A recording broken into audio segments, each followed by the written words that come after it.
Bonjour à tous et bienvenue sur Crypto Flash, la chaîne de l'actualité crypto. La journée d'hier a été complètement folle. Un des plus gros protocoles de finance décentralisée a été piraté. Je reviens sur ce sujet, c'est un protocole qui me tient à cœur et ça concerne Curve Finance. Curve Finance, c'est un exchange décentralisé, une plateforme où on peut acheter et vendre des crypto-monnaies qui géraient des milliards de dollars. Et en fait, ça a été piraté. D'où vient ce piratage? Qu'est-ce qui a été volé? Déjà, on parle d'à peu près 70 millions de dollars qui ont été volés sur plusieurs pools. Les pools, c'est des endroits qui permettent d'échanger une crypto-monnaie contre une autre. Donc, par exemple, on a la pool Alchemy Ether, la pool PET. Il y a plusieurs pools différentes qui ont été impactées. Et ce qu'il faut savoir, c'est que cette faille a été causée par Vyper. C'est quoi Vyper? C'est comme Solidity. Il y a deux principaux langages de développement sur la blockchain, on va dire sur Ethereum et sur les EVM. On a Solidity qui est le plus couramment utilisé et on a Vyper. Vyper, c'est un langage qui a été initié par Vitalik d'ailleurs à l'époque. Depuis, il ne touche plus à tout ça. Mais ça ressemble beaucoup au Python et c'est censé être plus sécurisé en fait que Solidity. Ça contient un certain nombre de mécanismes pour se protéger de principales failles de sécurité telles que les attaques de réentrée, si on peut traduire ça. C'est les attaques les plus courantes et les plus graves, on va dire, sur la crypto-monnaie, sur les smart contracts. Ça permet en fait de faire des boucles et de rentrer à nouveau sur les smart contracts jusqu'à ce que on puisse les vider entièrement. Il y avait un mécanisme de protection sur Vyper, Reentrancy Guard, et en fait il y a eu un problème. Tout ce mécanisme ne fonctionnait pas sur les versions 0.2.15, 0.16 et 3.0 de Vyper. Ça veut dire en fait que concrètement le code Vyper utilisé par Curve ne contenait pas de faille de sécurité, mais c'est le Vyper, c'est le compilateur Vyper sous-jacent qui était vulnérable. C'est comme si on trouvait une faille sur Solidity directement qui impacterait plein de protocoles différents. Donc comme je l'ai dit, le mécanisme pour se protéger ne fonctionnait pas et les pirates ont abusé de cette faille, ont utilisé cette faille pour vider plein de pools différentes. Je vous ai dit 70 millions de dollars ont été volés. Ça a commencé par la pool JPEG, donc PET, à peu près 11 millions de dollars. On a aussi la pool Curve CRV, on a eu la pool Alchemy, on a eu la pool MS, PET, bref, plein de pools différentes jusqu'à vraiment prendre énormément d'argent. Et ce qui est compliqué, c'est qu'il est difficile à l'heure actuelle de savoir combien les protocoles vont récupérer parce qu'il y a un certain nombre d'attaques qui ont été front-run. Front-run, c'est-à-dire qu'il y a des attaques, il y a des chercheurs, des MEV chercheurs, il y a des personnes qui ont vu les transactions dans la même pool, qui est une zone où les gens attendent en fait que leurs transactions passent sur Ethereum. Il y a des attaquants ou des chercheurs qui ont vu tout ça, qui ont joué les transactions avant les hackers. Ça veut dire qu'il y a certaines transactions qui ne sont pas passées, que les hackers n'ont pas pu faire passer en premier. Il y a d'autres personnes qui ont devancé les hackers sur ces transactions et certaines de ces personnes ont déjà commencé à rendre l'argent. Notamment Coffee Babe qui a rendu, je vais retrouver, mais elle a rendu à peu près 5 millions de dollars. Et il y a d'autres bots, on appelle ça des MEV bots aussi, qui auraient volé de l'argent, qui auraient pris cet argent, mais potentiellement ils vont le rendre. Donc espérons qu'il y ait une grande quantité qui soit rendue, mais à l'heure actuelle, c'est toujours pas clair. Vyper, je vous ai dit le langage concerné par la faille. C'était aussi une journée record au niveau des récompenses. Il y a eu 11 millions de dollars qui ont été donnés, on va dire, comme frais de transaction pour passer en premier. Je vous ai dit, les bots qui veulent surenchérir et passer en premier pour exploiter la faille, et ça a servi aux validateurs, en fait, Ethereum, qui ont récupéré beaucoup d'argent. Cet argent, il va être difficilement récupérable. Donc, c'est clair, il n'y a pas la totalité qui sera récupérée par le protocole. Et il y a eu aussi pas mal de critiques envers Blocksec. Blocksec, c'est une société d'audit de projets crypto-monnaies qui a en fait qui a révélé un certain nombre d'informations de manière publique sur la faille en demandant à Curve de rentrer en contact avec eux.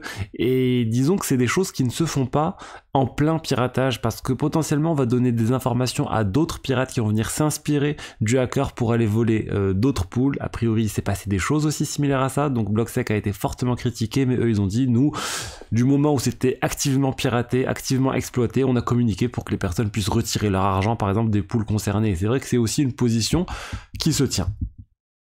Et je vous en ai déjà parlé, mais si vous êtes intéressé ou si vous avez un protocole, que vous souhaitez auditer le protocole en question, réaliser un deuxième audit, un premier audit ou autre, j'offre des services d'audit de sécurité, vous trouverez plus d'informations dans la description. Et hier aussi, c'était en fait les 8 ans. Ça faisait 8 ans que le premier bloc Ethereum est sorti, a été publié le 30 juillet 2015, donc déjà 8 ans, et on voit bien que ça continue fortement de se développer. Mais moi vraiment, je continue de croire que la sécurité, c'est un point essentiel de la crypto actuellement. C'est pour ça aussi que je suis en train de passer beaucoup de temps à développer ce secteur, à développer cette activité à mon côté, à mon niveau, parce que je pense que c'est complètement indispensable si on veut que des milliards de personnes fassent confiance aux crypto-monnaies, mettent leur épargne sur la blockchain, sur la finance décentralisée et autres. Ça ne peut passer que par des protocoles sécurisés dans lesquels les gens ont confiance. Curve, jusqu'à maintenant, honnêtement, c'était quelque chose qui était extrêmement connu, reconnu pour leurs pratiques de sécurité. Il n'y avait pas eu de piratage, on va dire, de ce type. Ils utilisaient Viper, comme je l'ai dit, aussi très connu sur la sécurité du langage. Donc vraiment, ça peut arriver à n'importe qui. C'est pour ça que moi, honnêtement, je suis le premier à ne plus faire confiance, et j'en avais parlé il y a plusieurs mois, quand j'ai envie de faire travailler avec du rendement les divers cryptos que j'ai, je n'ai plus confiance dans les protocoles de finance décentralisée pour stocker la majorité de ce que j'ai. Je me dis que ça peut toujours arriver un piratage. Typiquement, je cherchais à l'époque comment faire fructifier des Ethers. J'avais vu la pool Alchemix Ether qui reversait des intérêts vraiment très intéressants. J'avais mis pendant un petit moment de l'argent ici, puis je suis revenu en arrière et je me dis j'ai bien fait au final, j'aurais potentiellement été impacté par tout ça.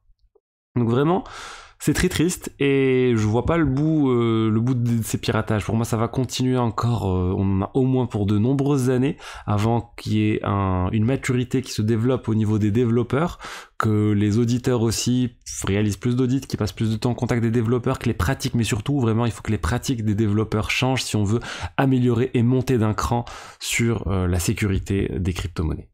Et je voulais finir cette vidéo sur une news autour de la SEC de Coinbase. On le sait tous, la SEC a attaqué Coinbase, a attaqué Binance sur un certain nombre d'allégations sur le fait qu'ils seraient en train de vendre des securities, etc. Et là, en fait, on a le président de Coinbase qui révèle en fait qu'avant que la SEC porte plainte contre Coinbase, ils leur ont dit écoutez, si vous voulez, en fait, on porte pas plainte, mais vous arrêtez la vente de toutes les cryptos sauf du Bitcoin.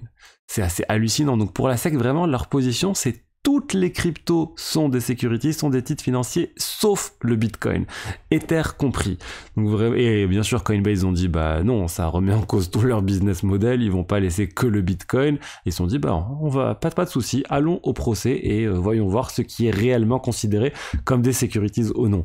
Et je pense que Coinbase a eu raison. On a vu dernièrement la décision du juge sur les cryptos qui étaient vendus par Ripple sur les exchanges, les XRP, qui a priori ne sont pas des securities selon le juge, parce qu'il n'y a pas vraiment de gain financier direct, ou plutôt la personne qui achète ses cryptos sur un exchange ne sait pas à qui elle achète ses cryptos, et du coup ça va pas forcément au développeur ou à la personne qui est à l'origine initiale du token, et il n'y a pas ce lien direct qui est nécessaire pour que ça puisse être considéré comme des securities.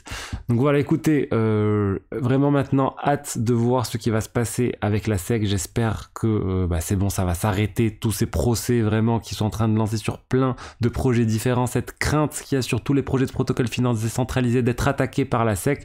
Espérons plus de clarté à ce niveau-là et des décisions encore favorables aux projets crypto. Voilà ce que j'avais à vous dire aujourd'hui sur les diverses actualités. J'espère que le contenu vous a plu. Si c'est le cas, n'hésitez pas à liker, à commenter, à vous abonner. Et je vous dis à demain pour la suite. Au revoir.